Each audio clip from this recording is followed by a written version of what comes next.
Tentu kan sebenarnya kita tak sedih hati dalam syurga, tapi rasa penyesalan tu ada. Kenapa tuan-tuan? Sebab waktu tu bila kita berada di syurga yang tingkat yang kita berada tu, jadi kita kata kenapalah aku tak lebihkan sikit aku punya ibadat dulu.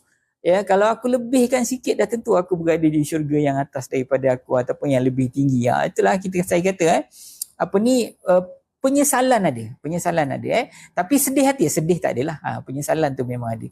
Penyesalan tu pun penyesalan yang kita nak syurga yang lebih tinggi. Okey, tuan-tuan dan puan-puan yang dirahmati Allah sekalian. Bala man aslama wajhahu, Allah Ta'ala kata.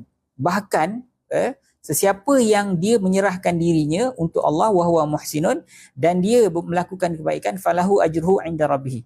Maka untuk dia, balasan dia ada di sisi Allah. Tuan-tuan, sebenarnya ayat ni sambungan tau. Ayat ni sambungan daripada ayat yang sebelum ini. Waalaikumsalam warahmatullahi. Kalau tuan-tuan tengok dalam ayat sebelum ni, Allah Ta'ala kata, wa qalu lan yadkhulal jannata illa man kana hudan aw nasara. Ingat tak? Ini orang Yahudi dengan orang Nasrani ni tuan-tuan. Dia mendakwa, tak ada bangsa lain, tak ada orang lain yang masuk syurga kecuali aku je, kami je, dia tu. Jadi yang pertama orang Yahudi lah. Dia kata semua orang Kristian, ahli kitab pun masuk neraka kecuali ahli kitab Yahudi je. Kami je yang masuk syurga. Apatah lagi Muhammad dengan sahabat dia semua masuk neraka, dia kata belaka. Yang masuk syurga kita orang ni, dia kata. Itu kata orang Yahudi. Kemudian kata orang Kristian pun sama juga.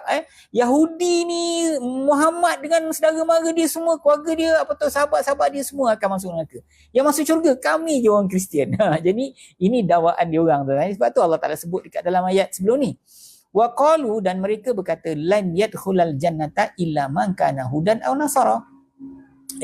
Tak akan masuk syurga kecuali dia adalah seorang Yahudi atau dia seorang Nasrani.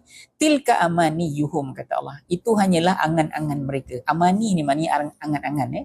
Itu hanyalah angan-angan mereka saja.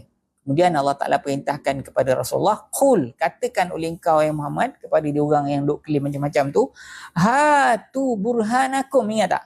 Ini kita dah baca pada pertemuan kita yang lepas. Datangkanlah oleh kamu bukti, kata Allah Ta'ala. Datangkanlah kamu bukti, in kuntum sadiqin, kalau kamu adalah orang-orang